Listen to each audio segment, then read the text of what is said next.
Whey, colágeno, proteína vegetal, aminoácidos essenciais. Quando usar cada um? Quais os benefícios e quais as diferenças entre eles? Vamos começar então pelo Whey, uma das proteínas com maior valor biológico, 104. E o score de aminoácidos corrigido pela digestibilidade da proteína, que é o PDCAAS do Whey, é de 1.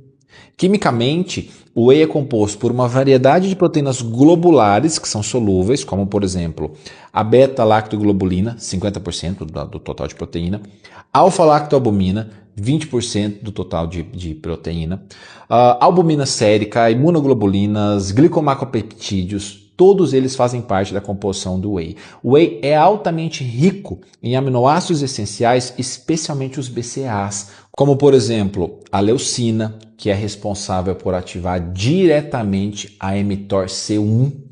E a ativação da mTORC1 estimula a translação proteica por fosforilação da proteína ribossomal S6K1. Já mostrei isso para vocês. E lembra que eu também mostrei a inibição do 4-EBP1? Isso promove biogênese ribossomal. Estudos mostram que doses de 2,5 a 3 gramas de leucina por refeição são suficientes para maximizar a resposta anabólica em adultos saudáveis. Olha que interessante para a gente colocar em prática.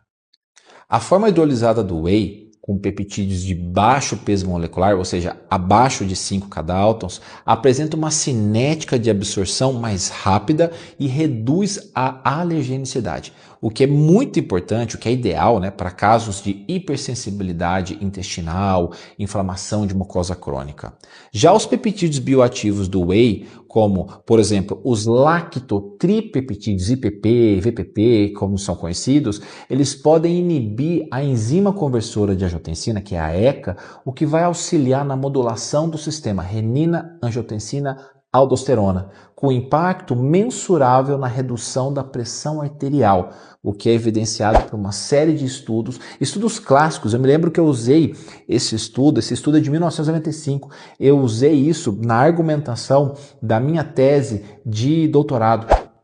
Eu trabalhei muito com essas proteínas no doutorado e engraçado que tudo que eu vou falando aqui para vocês eu vou lembrando das citações, dos artigos, dos estudos, porque é algo que eu me dediquei a estudar por muitos anos.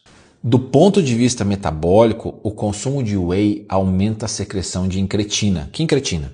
GIP, GLP-1, que atuam como receptor acoplado à proteína G, o que promove secreção de insulina, sinalização de saciedade pelo hipotálamo, e esses efeitos somam-se aos efeitos do controle glicêmico. Isso é incrível. Isso traz uma redução significativa de hemoglobina glicada após 12 semanas de uso, de acordo com esse estudo. Olha que interessante. É um universo, gente, é um universo. Entender a composição da proteína, muito além de aminoácido, é um universo incrível. Imagina o módulo, eu fiz um módulo, vocês não vão acreditar nesse módulo. Eu fiz um módulo em que eu vou explicar muito a química do alimento, a bioquímica, como que se modifica nas técnicas dietéticas, qual que é a diferença dessa estrutura, dessa radical tá de cá, tá de lá, o que temperatura, o binômio tempo-temperatura, pressão faz com essa proteína, o que as extrações modificam na estrutura e como essa proteína se comporta da boca para dentro. Como que metabolicamente essa proteína vai impactar nos nossos resultados, no nosso metabolismo, nas nossas vias de sinalização. Esse módulo é incrível, está lá na nossa pós de Nutrição Funcional Integrativa. Exatamente essa pós que você vai fazer comigo. Já aproveita e coloca o seu nome na lista de espera, tá? Não fica de fora de jeito nenhum e colocar seu nome na lista de espera aumenta as suas chances de conseguir uma vaga. Vamos lá que tem mais um monte de coisa aqui. Avançando para o colágeno, sei que vocês têm muita dúvida sobre colágeno. Trata-se de uma proteína estrutural em tripla hélice composta por cadeias ricas em glicina, prolina e hidroxiprolina. No processo de hidrólise enzimática, quebra-se essa tripla hélice para formar os peptídeos bioativos de pequena massa molecular, menos que 5 kDa, que são absorvidos no jejum proximal via transportadores de peptídeos. Isso pode ser detectado no plasma até horas após a ingestão. Os peptídeos de colágeno tipo 1 são especialmente eficazes na estimulação de fibroblastos dérmicos para síntese de colágeno, síntese de elastina, síntese de ácido hialurônico, como demonstrado por esse estudo. E já os peptídeos de colágeno tipo 2, eles ligam-se a receptores CD44. Esses receptores estão lá nos condrócitos e promove anabolismo da matriz cartilaginosa. E isso é muito interessante porque contribui para a redução de dor articular e melhora a mobilidade após 12 semanas, de acordo com esse estudo aqui. Muito interessante, né? Então essa história de falar, colágeno não serve para nada. Primeiro entenda que proteína é essa, como que ela foi obtida, qual é a massa molecular dessa proteína, para a gente inferir qualquer conclusão sobre colágeno. O colágeno ainda apresenta propriedades antioxidantes, ou seja, captação de espécies reativas de oxigênio, que eu tanto falo para vocês, além de ter um efeito imunomodulador, especialmente via a indução de linfócitos T reguladores. Isso reduz a resposta autoimune, já mostrei várias vezes para vocês também. Quimicamente, esse colágeno não é uma proteína completa. Sua limitação em triptofano, metionina, exige associação com outras fontes. Por isso que a gente usa muito associação com whey e outras fontes proteicas. Mas o importante não é que essa proteína seja completa, mas quais são os efeitos daqueles peptídeos bioativos. E as proteínas vegetais? As proteínas vegetais em pó, os suplementos de proteínas vegetais. As principais proteínas de vegetais em pó, são derivadas de leguminosas. Ervilha, soja, ou de cereais, como arroz, ou de sementes oleaginosas, como chia, linhaça, abóbora. Quimicamente, essas proteínas podem ser globulinas, das leguminosas, prolaminas, dos cereais, e albuminas com variação significativa na digestibilidade, um índice que varia de 0,4 a 0,95. Proteína vegetal depende muito da mistura que se faz. Como existem aminoácidos limitantes em fontes diferentes, o grande diferencial da proteína vegetal é como misturá-las. Por exemplo, a proteína de ervilha tem boa concentração de BCAA, mas é deficiente em metionina. A de arroz é rica em metionina, mas é limitada em lisina. E a combinação sinérgica dessas duas resulta num perfil de aminoácido completo, com score PDCAAS de 1, da mesma forma que eu dei o exemplo para vocês do whey completo. Já a soja, com alto teor de leucina e todos os aminoácidos essenciais, é a proteína vegetal mais completa, mas levanta preocupações toxicológicas. 94% da soja no Brasil é transgênica e tratada com glifosato, um herbicida que está associado ao aumento do estresse oxidativo e potencial mutagênico. Eu estudei muito o glifosato nas minhas pesquisas na universidade. Um estudo clínico mostrou que 36 gramas de proteína de arroz resulta em um ganho de massa muscular, de massa magra, comparável ao uso de 24 gramas de whey, o que reforça a equivalência proteica desde que a dose de leucina, 2,5, lembra que eu falei antes, seja alcançada. E os aminoácidos essenciais, têm recebido tanta pergunta sobre isso. Os aminoácidos essenciais isolados, eles são obtidos de hidrólise de proteínas completas. Essas proteínas contêm 9 aminoácidos essenciais, como por exemplo, histidina, isoleucina, leucina, lisina, metionina, fenilalanina, treonina, triptofano e valina. Por estarem na forma livre, eles são absorvidos por transporte ativo no jejum e ilho proximal, sem depender de ação de pepsina, de enzima pancreática. Eles são indicados para indivíduos que têm hipocloridria, para síndrome de má absorção, doenças pancreáticas exócrinas. Então a gente pode usar para essas condições. Mas existem muitos estudos que apontam o uso desses aminoácidos para estímulo anabólico.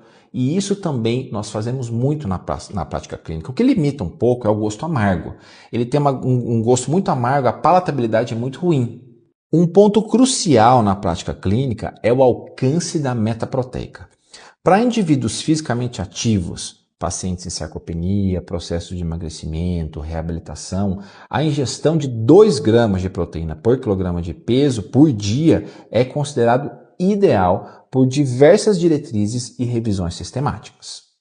Alcançar essa quantidade somente com alimentação convencional pode ser muito desafiador. É possível? É, mas é desafiador. Exige muita disciplina dos nossos pacientes para que eles consigam fazer isso, especialmente diante de restrições dietéticas, baixo apetite, limitação digestiva, a gente não consegue digerir muito bem proteína.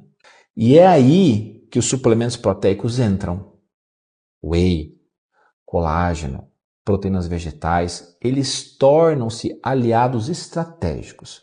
Eles oferecem alta densidade proteica, com baixo volume calórico, alta biodisponibilidade e muita praticidade. Esse estudo que foi publicado em 2018 é muito interessante. Ele mostra que a ingestão acima de 1,6 gramas de proteína por quilograma de peso está associado com um ganho significativo de massa magra, com efeitos otimizados até o limite superior a 2,2 gramas por quilograma de peso.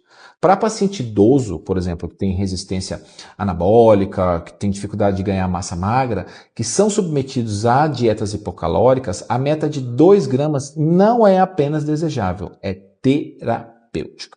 Comparando os 3 tipos principais, o primeiro, o Whey Protein, tem alto valor biológico, uma boa biodisponibilidade, estímulos já demonstrados de mTOR, efeitos imunológicos já comprovados. O colágeno é sinalizador de tecidos conjuntivos, imunorregulador e sim, com biodisponibilidade dirigida e efeito local, sim, a depender da massa molecular.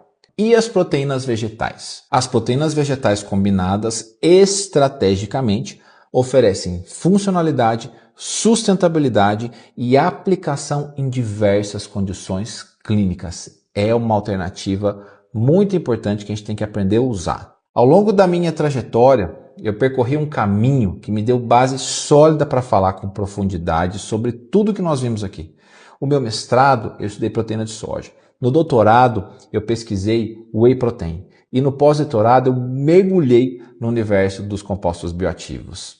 E essa imersão científica que eu tive na vida, essa oportunidade, somadas aos meus anos de docência, de pesquisa, contribuiu muito para que eu tivesse uma visão mais integrativa, bioquímica, aplicada à nutrição, com técnica, com sensibilidade, com propósito.